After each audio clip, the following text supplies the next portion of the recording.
So before we talk about this monstrosity in front of me, we need to talk about something else real quick. The fact that you already know that you need the very best microscope stand that you can actually get for your semifocal microscope head. You want something that is consistent.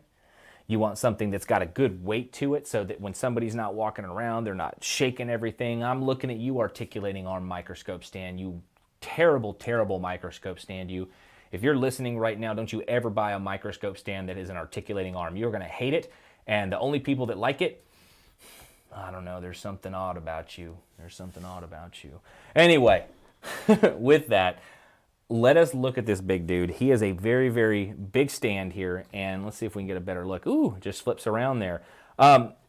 This is not a one-handed operation. This is a big, heavy thing. In fact, this guy at the bottom right here, let's just take this thing off real quick. I've got a very affectionate name for this guy right here. This is Thor's hammer.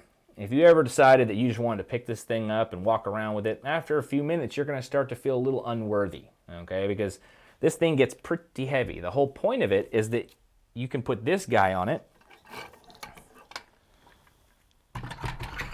lock it in, set yourself to 165 millimeters, you know what I'm saying? And you have full spinny coverage in every single direction. You can come off your table, you can go back on your table, you can turn it to the side. You see how the head's moving? This is what you want if you want the very best microscope stand that you can have. Under no circumstances do I recommend anybody buy an articulating arm microscope stand.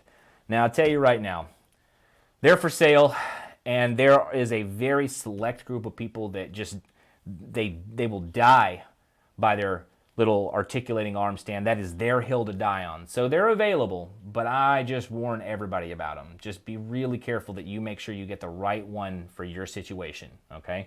This big guy right here, he is the most stable and most consistent and most maneuverable of every single one of them, okay? So with that, there you go. That is the double boom stand that goes for any of these semifocal microsoldering heads. We can spin it around. We can have some fun here. We can do the whole thing, you know what I mean? Off the table, on the table. This is my favorite one, and it always will be.